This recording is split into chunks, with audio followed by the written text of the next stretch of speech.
వైశాలి,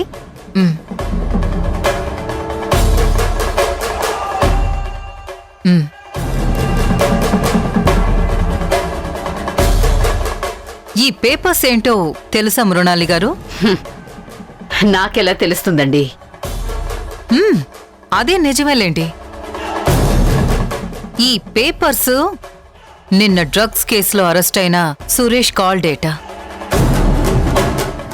అదేం విచిత్రమో కానీ ఈ సురేష్ కాల్ డేటా మొత్తం మీ నెంబరే ఉంది. పాపం వాళ్ళ గర్ల్ ఫ్రెండ్కో వాళ్ళ ఇంట్లో వాళ్ళకైనా అన్నిసార్లు చేశాడో లేదో తెలీదు కానీ మీకు మాత్రం ఫోన్ల మీద ఫోన్లు చేస్తున్నట్టున్నాడు. జాగ్రత్త మృణాలి గారు, ప్రాబ్లమ్స్ సడన్ గా వస్తాయి నా కార్ లాగా.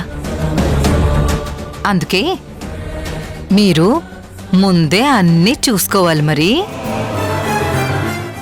ఇవన్నీ నాకెందుకు చెప్తున్నారు?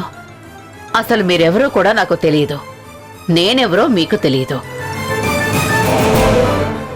మరి నా దగ్గరకొచ్చి నాకు జాగ్రత్తలు చెప్తున్నారు? అసలు మీరేం ఆశించిదంతా చెప్తున్నారు? చెప్పాను కదా మృణాలిని గారు, ఫ్యాన్స్ ఫోన్ చేసినప్పుడు ఫ్యూచర్లో మనకి ఇబ్బంది ఉండకూడదు అని. అలా ఇబ్బంది వచ్చినప్పుడు ముందే జాగ్రత్త పడమని చెప్పడంలో తప్పులేదు కదా. మీ జాగ్రత్త కోసమే చెప్తున్నాను. మీకే ప్రాబ్లం రాకూడదని చెప్తున్నాను. ఇంకా నా లాభం అంటారా? మీరు జాగ్రత్త పడితే నాకేం లాభం వస్తుంది? మీ లాభం కోసమే నేను చెప్పాను. మీ లాభం మీరు చూసుకోండి, నా లాభం ఏంటో నేను చూసుకుంటాను. ఇంకొక విషయం మృణాలి గారు, ఏమైనా ఈ విషయంలో వాళ్ళిద్దరూ నోరు విప్పకుండా ఈ కేసులో నుంచి బయటపడితేనే మీకు మంచిది, నాకు మంచిది. మన ఇద్దరికీ మంచిది. వస్తాను.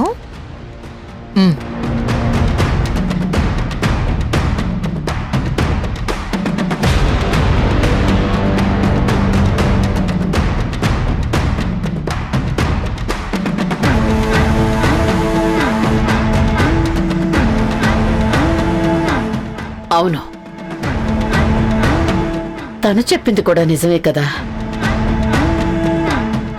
ఆ సురేష్ భయపడే పోలీసుల ముందు నోరు విప్పితే మొదటికే మోసం వస్తుంది.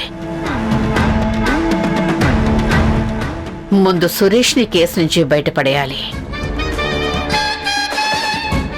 మొన్న డాడ్ కూడా ఇష్యూ టీవీలో చూసినప్పుడు డౌట్ పడ్డారు.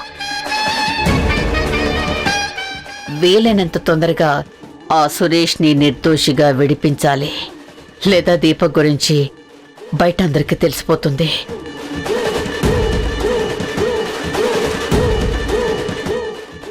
యా, ఇదే కరెక్ట్. త్వరగా సురేష్ని బయటకు తీసుకొచ్చే పనిలో ఉండాలి.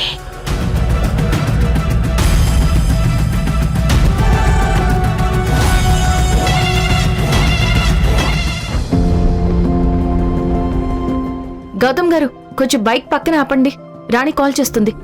Hello hello. ఏమైంది ఝాన్సీ? ఒక్క నిమిషం. Hello hello. చెప్పు రాణి. ఏం లేదక్కా, ఏం చేస్తున్నావా అని కాల్ చేశాను. ఎక్కడున్నారక్కా? ఏం లేదు రాణి, నేను గౌతమ్ గారు వాళ్ళ కానిస్టేబుల్ వీరయ్య వాళ్ళ ఇంటికి వెళ్తున్నాం. ఎందుకు రాణి, ఏమైనా అర్జెంట్ పనుందా? లేదక్కా, ఊరికే చేశా. అవునా, బాబేం చేస్తున్నాడు? ఇదిగో పక్కనే ఉన్నాడు, ఆయన ఆడిపిస్తున్నారక్కా. సరే రాణి, నేనిక వెళ్ళాలి, ఉంటాను. మళ్ళీ తర్వాత కాల్ చేస్తాను. సరే అక్క, జాగ్రత్తగా వెళ్ళండి. పదండి. వెళ్దామా?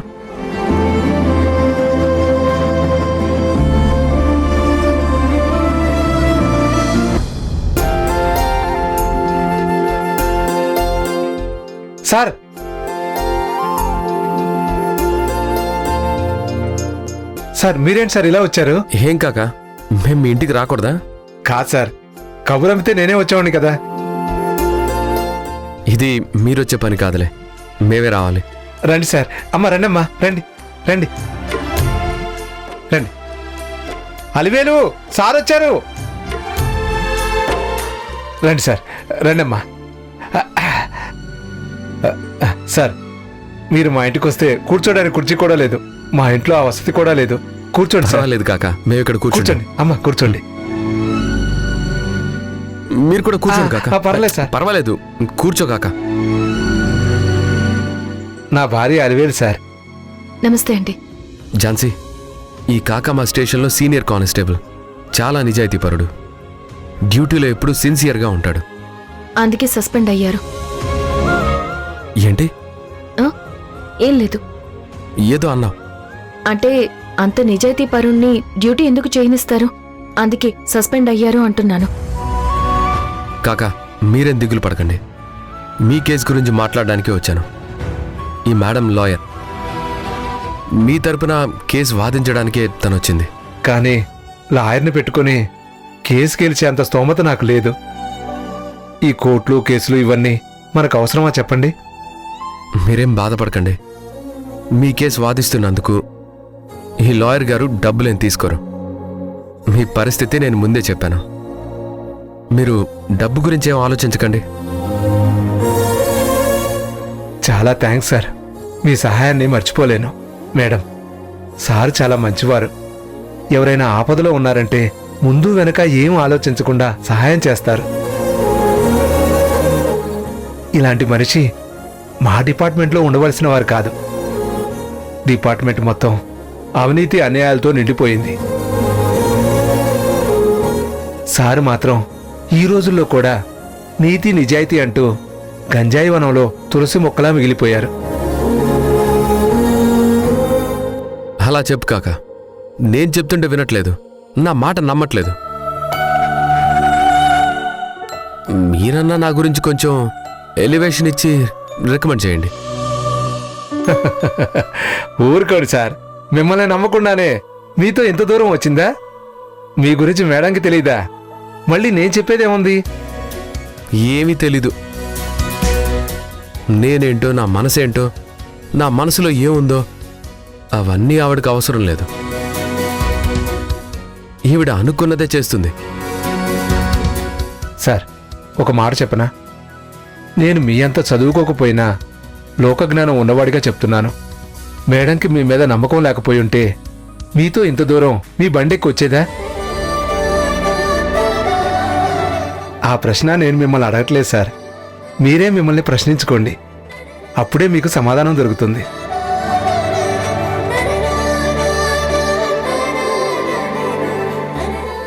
మేడం, ఈ రోజుల్లో నీతి నిజాయితీలు నిలబడం. మనం న్యాయం వైపు నిలబడాలన్నా నిలబడినివ్వు. మంచితనానికి రోజులు ఎప్పుడో చెల్లిపోయాయి. ఇప్పుడు అన్యాయందే రాజ్యం. నీతిగా నిలబడిన వాళ్ళకి న్యాయం జరగదు మేడం. లేదంటే ఎంతో మంచివారైనా గౌతమ్ సార్కి సస్పెండ్ అయ్యే పరిస్థితి వచ్చేది కాదు. అసలు సార్ ఏం తప్పు చేశారు? నీతికి న్యాయానికి నిలబడి అన్ని రూల్ ప్రకారం చేశారనా? అసలు ఆ రోజే జడ్జి గారి దగ్గరకు పోయి ఉంటే ఇలా జరిగేదే కాదు. ఇవాళ వాడు చచ్చిపోయాడు. ఏం జరిగిందో ఏమో ఎవరికి అర్థం కావడం లేదు. రాత్రికి రాత్రే చచ్చిపోయాడు. ఆ నింద సారు మీద పడింది. సస్పెండ్ అయ్యారు. కాకా, నా మీద నిందపడితే పడింది కాకా. నా మూలంగా మీ మీద కూడా నిందపడి మీరు కూడా సస్పెండ్ అయ్యారు కదా. 2 నెలల్లో కూతురు పెళ్లి, 6 నెలల్లో రిటైర్ అవుతారు. ఆయన వయసుకు కూడా మర్యాద ఇవ్వలేదు. కనీసం సీనియర్ అని కనికరం కూడా లేదు. ఆయన ఉద్యోగంలో జాయిన్ అయిన మొదటి రోజు నుండి ఒక 10 రూపాయలు కూడా లంచం తీసుకోలేదు. ఏనాడు ఎవరి దగ్గర ఏది చేయిచాచి అడగలేదు. ఉద్యోగంలో ఉన్నన్ని రోజులు నీతిగా ఉన్నారు. ఆయన నీతికి నిజాయితీకి ఏమీ కూడబెట్టలేకపోయారు. అంతటి ఉద్యోగం చేసి కూడా ఏం బాగుపడ్డారు? ఈ అర్థం కాని బతుకులు, తాతల కాలం నాటి ఇల్లు, ఇంతే ఈయన సంపాదన. మీరేం దిగులు పడకండమ్మా. మీ ఆయన ఉద్యోగానికి గౌరవానికి ఏ భంగం జరగకుండా పోయిన ఉద్యోగాన్నే కాదు గౌరవాన్ని కూడా తిరిగి తీసుకొస్తాను. కాక తల దించుకున్న చోటే తల ఎత్తుకునేలా చేస్తాను. నిందలు పడ్డ దగ్గరే నిజాన్ని నిరూపిస్తాను. నేను మాటిస్తున్నాను. ఝాన్సీ, డీటెయిల్స్ తీసుకో.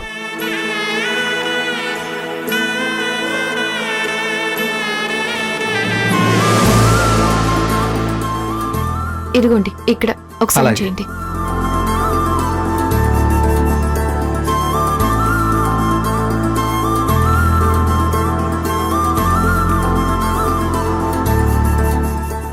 ఇక్కడ మీ వేలిముద్ర వేయండి. అలాగే, సరే మేడం. ఆ, ఓకే.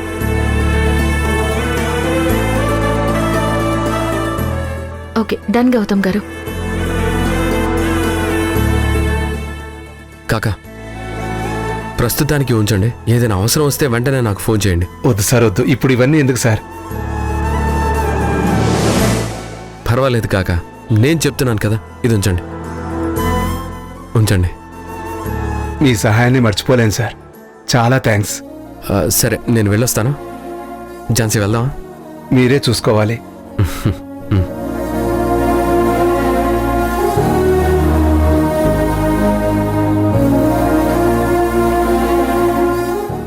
సరే, వెళ్ళొస్తాం.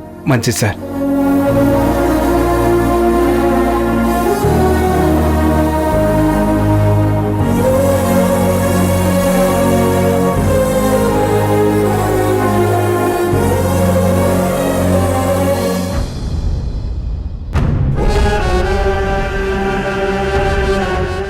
ఈ పేపర్స్ నిన్న డ్రగ్స్ కేసులో అరెస్ట్ అయిన సురేష్ కాల్ డేటా. అదేం విచిత్రమో కానీ ఈ సురేష్ కాల్ డేటా మొత్తం మీ నెంబరే ఉంది.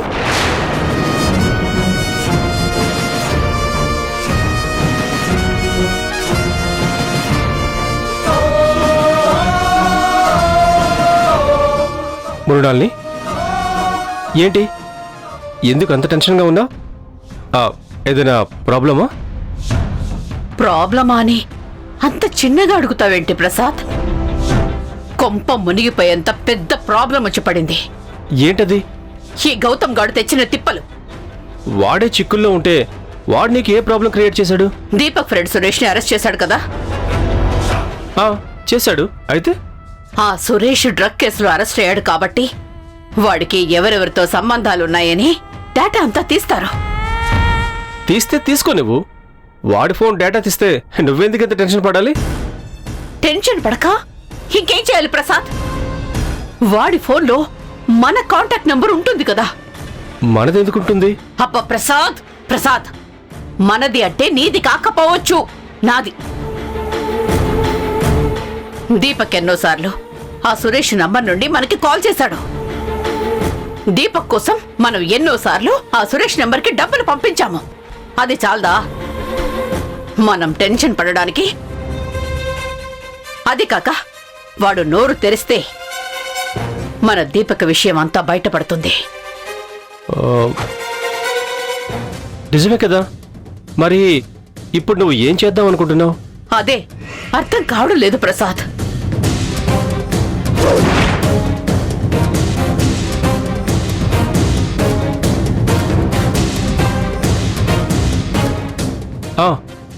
మృణాల్ని, ఒక పని చేస్తే? ఏంటా పని? నువ్వు ఆ సురేష్ తరపున కేసు టేకప్ చేసి ఇదంతా కల్పితమైనది, సురేష్ కి డ్రగ్స్ కి ఎలాంటి సంబంధం లేదని వాదించు. పిచ్చి పిచ్చిగా మాట్లాడకు. గౌతమ్ నా మేనల్లుడు. ఇప్పుడు సురేష్ తరపున వాదిస్తే గౌతమ్కి వ్యతిరేకంగా వాదించినట్టే కదా. అదే జరిగితే ఇంట్లో పరిస్థితి ఎలా ఉంటుందో తెలుసా? ఇంట్లో వాళ్ళేమనుకుంటారు? గౌతమ్ నా గురించి ఏమనుకుంటాడు? డాడ్ నన్ను బతకనిస్తాడా? అంటే మీ డాడీకి నువ్వు భయపడుతున్నావా? ఆ భయాన్నే వదిలేస్తే అసలు సమస్య లేదు కదా. భయం అనే కంటే గౌరవం, మర్యాద అనొచ్చు. అవునా? మరి ఇంత మర్యాద ఇస్తూ నీకు ఏ మర్యాద దక్కింది? నువ్వు ఇంత గౌరవంగా భావిస్తున్న ఈ కుటుంబం నీకేమిచ్చింది? ఇవ్వాల్సిన అవసరం ఏముంది? కోర్స్, కానీ ఇవ్వకపోగా నీ నుంచి లాక్కుంటుంది. నీ మనశ్శాంతిని, నీ జీవితాన్ని. చూడు మృణాల్ని, నువ్వు ఒక ఎదిగిన వృక్షం లాంటి దానివి. నీకు ఎవరి సపోర్ట్ లేకపోయినా ఇంకా ఎదుగుతూనే ఉంటావు. కానీ ఇక్కడ వాళ్ళ మాటలతో నిన్ను నిలువునా చీల్చేసే వాళ్లే ఎక్కువ. నువ్వు ఈ దేశంలోనే one of the top most లాయర్వి. కానీ నిన్ను ఎవరైనా గుర్తించారా? మీ డాడీ ఏ రోజు కూడా నిన్ను గుర్తించలేదు. నీకు తగిన గుర్తింపు ఇవ్వలేదు. నువ్వు వాళ్ల మీద ద్వేషం పెంచుకోవాలని నేను ఇలా మాట్లాడడం లేదు. కానీ నా భార్యకి నా ముందే అవమానం జరుగుతుంటే నేను చూసి తట్టుకోలేకపోతున్నాను. అందుకే ఇంతకుముందు కూడా ఎన్నోసార్లు చెప్పాను ఇక్కడి నుంచి వెళ్ళిపోదామని. నువ్వు ఒప్పుకోలేదు. డాడీ డాడీ, కుటుంబం కుటుంబం అని అన్నావు. నువ్వు ఇంతగా ఆలోచించే నీ కుటుంబం నీ గురించి అసలు ఆలోచిస్తుందా? రెండు వైపులా ప్రేమ ఉంటేనే బంధం నిలబడుతుంది. లేదంటే ఏదో ఒకరోజు బూడిద మిగులుతుంది. అలాంటి కుటుంబం గురించి నువ్వు నీ రక్తం పంచుకు పుట్టిన కొడుకుని బలి చేసుకుంటావా? ఇప్పుడు ఈ డ్రగ్స్ కేసు ముందుకు వెళితే దీపక్ విషయం బయటకు తెలియడం వేరు. దీపక్ జైలుకెళ్లే ప్రమాదం ఉంది. అదే జరిగితే ఇక ఈ ఇంట్లో మనల్ని బ్రతకనిస్తారా? ఇప్పటిదాకా మీ నాన్న ఆడవాళ్ళందర్నీ వంటగదికి పరిమితం అంటుండేవారు. ఇప్పుడు నేను అందుకు కూడా పనికిరాదు అని తీసిపడేస్తారు. ఆ పరిస్థితి తెచ్చుకోకూడదు అంటే నువ్వు సురేష్ తరపున కేసు టేకప్ చేయాల్సిందే. ఇలా ఆలోచించుకుంటూ ఉంటే కష్టమే. అవ్వ కావాలి బువ్వ కావాలి అంటే కుదరదు. కొన్ని కావాలి అంటే కొన్ని వదులుకోక తప్పదు. ఆలోచించుకుని నిర్ణయం తీసుకో మృణాల్ని.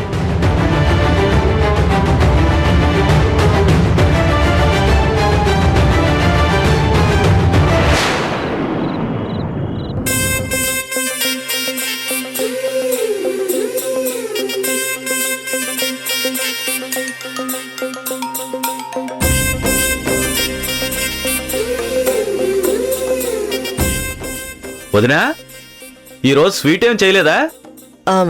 ఈ టైంలో స్వీట్ ఎందుకురా? పైగా ఈ రోజు స్పెషల్ కూడా ఏమీ లేదు. స్పెషల్ లేకపోవడం ఏంటన్నయ్య, ఉంది కదా. ఏంట్రా అది? ఈరోజు ఉదయం మన గౌతమ్ అరెస్ట్ కాకుండా ఝాన్సీ అడ్డుకుంది కదా.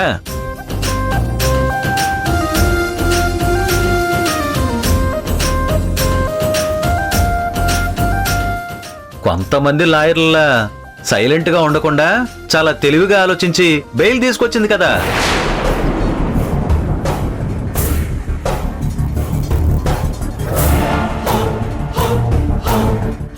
ఈరోజు ఎంత గ్రేట్ డే. అలాంటిది సెలబ్రేట్ చేసుకోకుండా ఉంటే ఎలా? సరే, ఇప్పుడే తెస్తానుండి చంద్ర. తెచ్చే వదినా. మీకు చేసి పెట్టేవాళ్ళుంటే చాలు. ప్రతిదానికి ఏదో ఒక కారణం చెప్పి చేయించుకుంటారు. చేస్తే తప్పేంటి? ఒకప్పుడు భార్యలు భర్తలకి వండి పెట్టడం, సేవ చేసుకోవడమే మహద్భాగ్యంగా భావించేవారు. కానీ ఇప్పుడు మేమెందుకు వండాలి, మేమెందుకు చెయ్యాలి, మాకు ఫ్రీడమ్ లేదా అని ఏదేదో చెప్తున్నారు.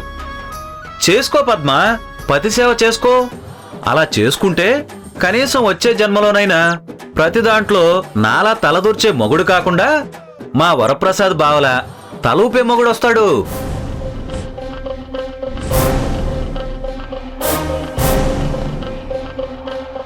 చంద్ర, బీన్ యువర్ లిమిట్స్. నేను మీ ఆయనలా లిమిట్స్ లో ఉండలేను మృణాల్ని.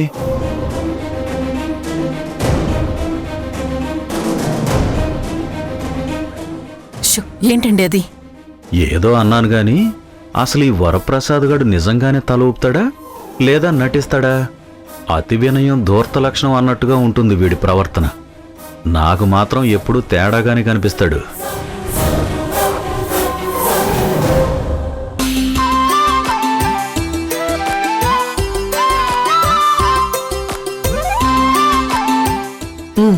ఇవిగోండి. కమలా, ఇప్పుడు ఇవన్నీ ఎందుకు?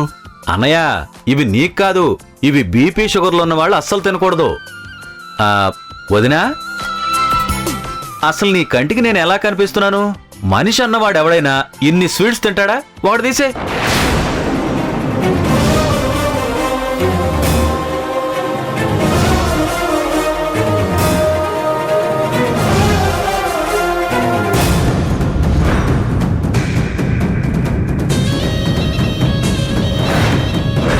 మీ యాంటిసిపేటరీ బెయిల్ రద్దుకి వాళ్ళు పిటిషన్ వేశారు. రేపు కోర్టుకు వెళ్లాల్సి ఉంటుంది. ఈ ఒక్కరోజు ఏ ప్రాబ్లం లేకుండా ఉంటే మన హాస్పిటల్ మీద పడ్డ మచ్చ గాలి మేఘంలా విచ్చుకుపోతుంది. హలో ఝాన్సీ, ఎక్కడున్నావు? హాస్పిటల్లో ఉన్నాను. డిఎన్ఏ టెస్ట్ ఉంది కదా. కోర్టుకి టైం అవుతుంది ఝాన్సీ. 10 నిమిషాల్లో బయలుదేరుతాను.